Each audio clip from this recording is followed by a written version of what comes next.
AP ప్రభుత్వ తీరుపై ఈరోజు సుప్రీంకోర్టు ఒక కేసు విచారణ సందర్భంగా విస్మయం వ్యక్తం చేసింది. ఫైబర్నెట్ మాజీ చైర్మన్ వైసీపీ నేత గౌతమ్ రెడ్డి పైన ఇటీవల ఒక హత్యాయత్నం కేసు నమోదైంది. ఏపీలో ఒక వ్యక్తికి సంబంధించిన భూమిని కాజేయడానికి ఆయన పైన హత్యాయత్నానికి ప్రయత్నించారు, మనుషుల్ని పంపించి అని ఒక కేసు నమోదైంది ప్రైవేట్ వ్యక్తి ఇచ్చిన ఫిర్యాదు ఆధారంగా. అయితే ఈ కేసులో తనకు ముందస్తు బెయిల్ ఇవ్వాలంటూ గౌతమ్ రెడ్డి సుప్రీంకోర్టుకు వెళ్లారు, పిటిషన్ వేశారు సుప్రీంకోర్టులో. ఈరోజు సుప్రీంకోర్టులో ఈ పిటిషన్ విచారణకు రాగా ప్రభుత్వం తరఫున కేవియట్ దాఖలు చేశారు, ముందస్తు బెయిల్ ఇవ్వద్దు అని. దాంతోపాటు ప్రభుత్వం తరఫున సిద్ధార్థ లూత్రా, మామూలు చంద్రబాబు నాయుడు కేసులో వాదించే సిద్ధార్థ లూత్రాని సుప్రీంకోర్టులో ఏపీ ప్రభుత్వం తరఫున హాజరయ్యారు. ఈ పరిణామంపైనే సుప్రీంకోర్టు విస్మయం వ్యక్తం చేసింది. ఒక ప్రైవేట్ వ్యక్తి గౌతమ్ రెడ్డి పైన ఫిర్యాదు ఇస్తే ఈ వ్యవహారంలో ఎందుకు ప్రభుత్వం ఇంత అత్యుత్సాహాన్ని ప్రదర్శిస్తోంది, ఇంత యాక్టివ్గా ఎందుకు ఉంది అని సుప్రీంకోర్టు అనుమానం వ్యక్తం చేసింది.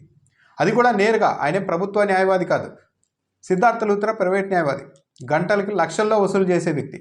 ఆయనే ఈ కేసులో రావడం, పిటిషన్ తొలి రోజు విచారణ సందర్భంగానే ఏకంగా కేవియట్ దాఖలు చేసేసి బెయిల్ ఇవ్వద్దు అంటూ ప్రభుత్వం తరఫున ఈ వ్యవహారం అంతా నడపడం పైన సుప్రీంకోర్టు విస్మయం వ్యక్తం చేసింది. అసలు ఏం జరుగుతోంది ఈ కేసులో అని కూడా ఆరా తీసే ప్రయత్నం చేసింది.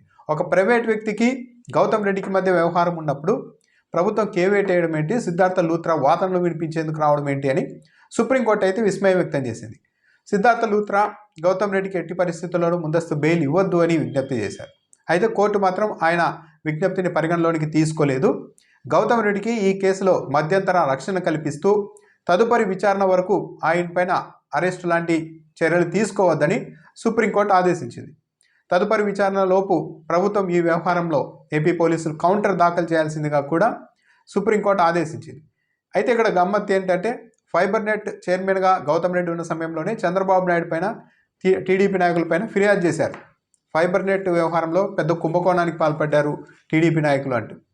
ఒకసారి దాన్ని మనసులో పెట్టుకొని ఇప్పుడు గౌతమ్ రెడ్డిని బాగా గట్టిగా కార్నర్ చేస్తూ ఉన్నారా?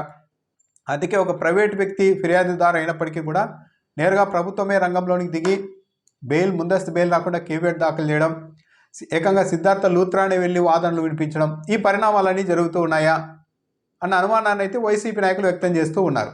సో తదుపరి విచారణలో ప్రభుత్వం ఎలాంటి కౌంటర్ దాఖలు చేస్తుంది, ఏం జరుగుతుంది గౌతమ్ రెడ్డికి నెక్స్ట్ అన్నది చూడాలి. అయితే వైసీపీ నాయకులు ఎక్కడ ఏ చిన్న వ్యవహారంలో దొరికినా సరే అరెస్ట్ చేసి లోపల వేసేయాలి అన్నట్టుగానే ప్రభుత్వ తీరు కానీ పోలీసుల తీరు కానీ మొత్తం తెలుగుదేశం పార్టీ స్ట్రక్చర్, ఆ నెట్వర్క్ వ్యవహార శైలి అంతా ఇదే ఉంది. ఎక్కడ వైసీపీ నాయకులు దొరికినా లోపల వేసేయాలి అన్న వ్యవహారంతోనే ముందుకెళ్తున్నారు. వైసీపీ నాయకులు అయితే చాలామంది హైకోర్టుల్లో సుప్రీంకోర్టుల్లో పోరాటాలు చేస్తూ ఉన్నారు వాళ్ళకు రక్షణ కోసం.